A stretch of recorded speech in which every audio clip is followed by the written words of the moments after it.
Halo teman-teman, selamat datang di video pembelajaran kelompok 5 dalam mata kuliah ekonomi pembangunan. Dosen pengampunya yaitu Bapak Munajat Syamsuddin SE MSc. Judul dari kelompok kami adalah melonjaknya kemiskinan di Sumatera Utara akibat dari COVID-19. Adapun anggota-anggota dari kelompok 5 yaitu yang pertama Bernardo Aldiuso Tambunan, yaitu saya sendiri, kemudian Hanisa Novitasari Storus, kemudian Janisa Aulia, kemudian Ismi Hasanah, dan yang terakhir Nisara Andriani Tobing. Yang pertama adalah pendahuluan. Pada pendahuluan ini kami memiliki latar belakang. Yang pertama, masalah kemiskinan.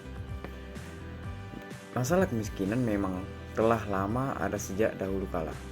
Pada masa lalu umumnya, masyarakat menjadi miskin bukan karena kurang pangan, tetapi miskin dalam bentuk minimnya kemudahan atau materi. Dari ukuran kehidupan modern, pada masa kini mereka tidak menikmati fasilitas pendidikan, pelayanan, kesehatan, dan kemudahan-kemudahan lainnya yang tersedia pada zaman modern. Kemiskinan sebagai suatu penyakit sosial ekonomi tidak hanya dialami oleh negara-negara berkembang, tetapi juga dialami oleh negara-negara maju seperti Inggris dan Amerika Serikat. Negara Inggris mengalami kemiskinan di penghujung tahun 1700-an pada era kebangkitan revolusi industri yang muncul di Eropa. Pada masa itu, kaum miskin di Inggris berasal dari tenaga-tenaga kerja pabrik yang sebelumnya sebagai petani yang mendapatkan upah rendah sehingga kemampuan dan daya belinya juga rendah. Yang kedua, tujuan video pembelajaran. Pada video pembelajaran ini kami mempunyai tujuan yaitu untuk mengetahui bagaimana pengaruh COVID-19 terhadap kemiskinan di Sumatera Utara, serta sebagai pemenuhan tugas di Universitas Negeri Medan, yaitu sebagai tugas dari proyek mata kuliah ekonomi pembangunan dengan dosen pengampu Bapak Munajat Syamsuddin SE MSc.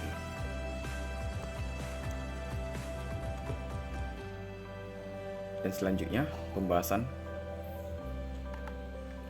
pengertian kemiskinan.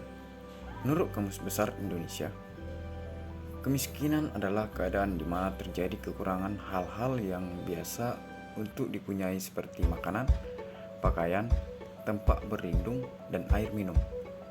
Hal-hal ini berhubungan erat dengan kualitas hidup. Kemiskinan kadang juga berarti tidak adanya akses terhadap pendidikan dan pekerjaan yang mampu mengatasi masalah kemiskinan dan mendapatkan kehormatan yang layak sebagai warga negara. Sedangkan Kepala Badan Pusat Statistik Rusman Herlawan mengatakan seorang dianggap miskin apabila dia tidak mampu memenuhi kebutuhan hidup minimal. Kebutuhan hidup minimal itu adalah kebutuhan untuk mengonsumsi makanan dalam takaran 2100 kilokalori per orang per hari dan kebutuhan minum makanan seperti perumahan, pendidikan, kesehatan, dan transportasi lainnya. Yang kedua, faktor-faktor yang mempengaruhi kemiskinan. Yang pertama yaitu pendidikan yang rendah. Pendidikan yang rendah menyebabkan seseorang kurang mempunyai keterampilan tertentu yang diperlukan dalam kehidupan. Keterbatasan pendidikan atau keterampilan yang dimiliki menyebabkan keterbatasan kemampuan untuk masuk dalam dunia kerja. Yang kedua, malas bekerja. Sikap malas ini cenderung untuk menggantungkan hidup pada orang lain, baik dari keluarga, saudara, atau famili yang dipandang mempunyai kemampuan untuk menanggung kebutuhan hidup mereka. Yang ketiga, keterbatasan sumber alam. Kemiskinan akan melanda suatu masyarakat apabila sumber alamnya tidak lagi memberikan keuntungan bagi kehidupan mereka. Yang keempat, terbatasnya lapangan kerja. Keterbatasan lapangan kerja akan membawa konsekuensi kemiskinan bagi masyarakat.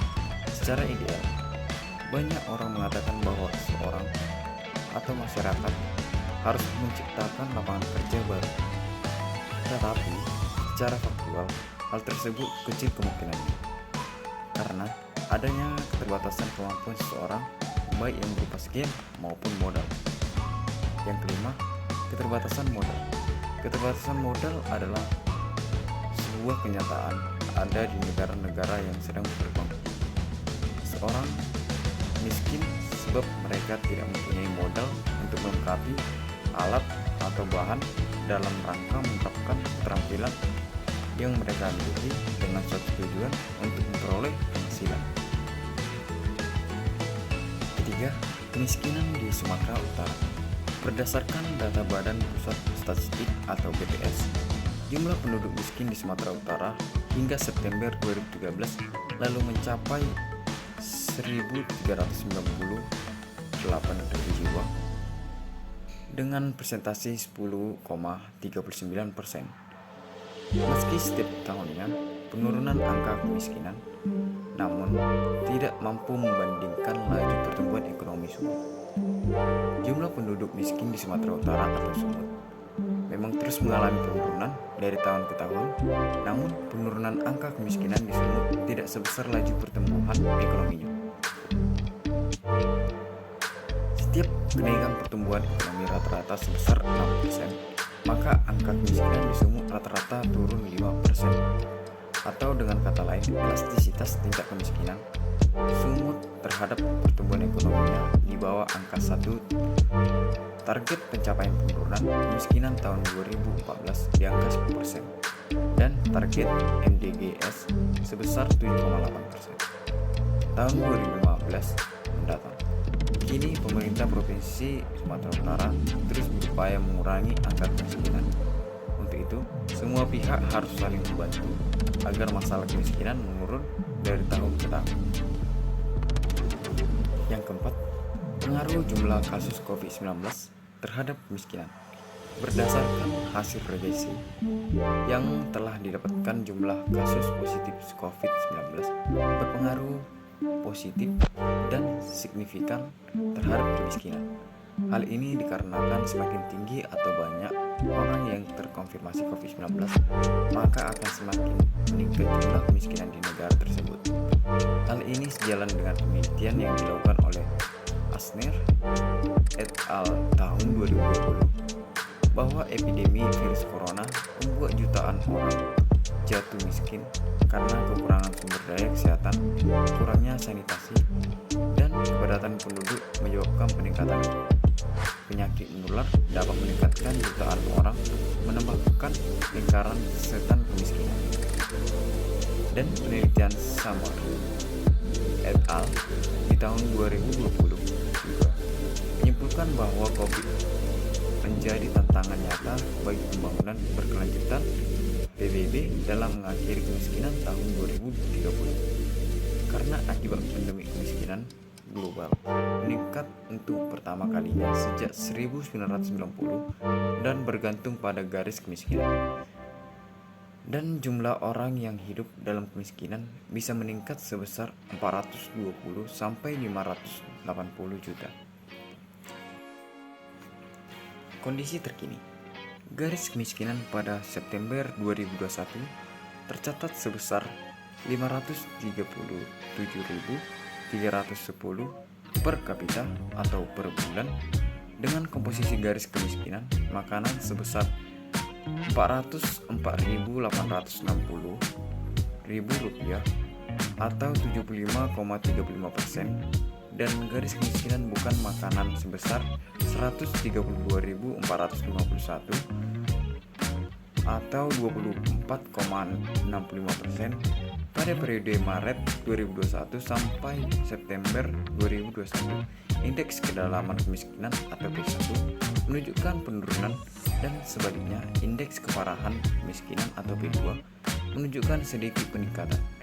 P1 turun dari 1.522 pada Maret 2021 menjadi 1.450 pada September 2021, dan P2 naik dari 376 menjadi 382.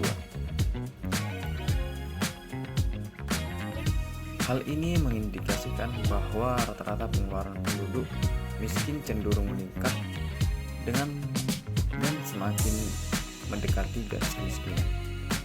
Penurunan kedalaman kemiskinan ini juga terjadi pada Maret 2021 lalu. Keadaan sebaliknya, pada tingkat ketimpangan pengeluaran antar penduduk miskin sedikit meningkat, di mana pada periode Maret 2021 sempat menurun. Selanjutnya, solusi. Adapun solusi yang bisa dilakukan agar kemiskinan tidak meningkat pesat ialah dengan mengoptimalkan program Kartu Prakerja atau KIP, di mana program ini dapat menjadi basis mengenai data kemiskinan sehingga dapat dijadikan sebagai basis data kemiskinan yang real time, yang dapat dijadikan sebagai basis kebijakan-kebijakan di bidang ketenagakerjaan, seperti memberikan sejenis unemployment benefit, baik berbentuk bantuan untuk mendapatkan pekerjaan. Apalagi sasaran Kartu Prakerja sebanyak 5,6 juta orang, setara dengan 80% angka kemiskinan yang mencapai juta orang. Mendorong kepada dunia usaha melalui pemberian insentif agar mereka mengoptimalkan alternatif untuk mempertahankan tenaga kerja mereka dibandingkan dengan PHK. Mengusahakan dan mengupayakan agar pandemi ini cepat berlalu sehingga keadaan bisa kembali seperti semula. Perusahaan-perusahaan dapat operasional kembali. Orang-orang tidak takut lagi untuk berusaha. Karyawan-karyawan yang sudah di-PHK ditarik kembali, bukan mencari pekerjaan-pekerjaan lain, apalagi dari luar negeri atau baik. Kesimpulannya, berdasarkan hasil analisis, data, dan pembahasan yang dilakukan, maka dapat disimpulkan sebagai berikut. Nilai koefisien jumlah kasus COVID-19 adalah sebesar 0,0087 dengan tingkat kepercayaan 95%. Hal ini berarti setiap kenaikan jumlah kasus positif COVID-19 sebesar 1 jiwa, maka akan meningkatkan jumlah kemiskinan Indonesia sebesar 0,0087 jiwa. Kateris paribus. Nilai koefisien regresi harapan hidup atau LIE adalah 130,1932.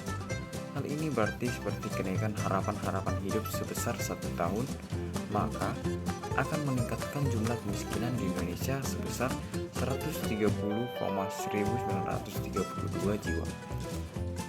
Nilai koefisien regresi ketimpangan pendapatan atau GINI adalah 533,7175. Hal ini berarti setiap kenaikan ketimpangan pendapatan sebesar 1%, maka akan meningkatkan jumlah kemiskinan di Indonesia sebesar 533,7175 jiwa. Kateris paribus. Nilai koefisien regresi PDRB adalah minus 0,0234. Hal ini berarti setiap kenaikan PDRB sebesar 1000, maka akan menurunkan kemiskinan di Indonesia sebesar 0,0234 jiwa. Sugeng Setiadi, Deli Indriani. Dampak pandemi COVID-19 terhadap peningkatan risiko kemiskinan Indonesia, mengingat sebagian besar dampak COVID-19 terhadap kemiskinan disebabkan oleh pekerja yang kehilangan pekerjaan karena pembatasan yang dilakukan. Upaya efektif untuk menghindari meningkatnya kemiskinan adalah dengan mencegah pekerja dari pemutusan hubungan.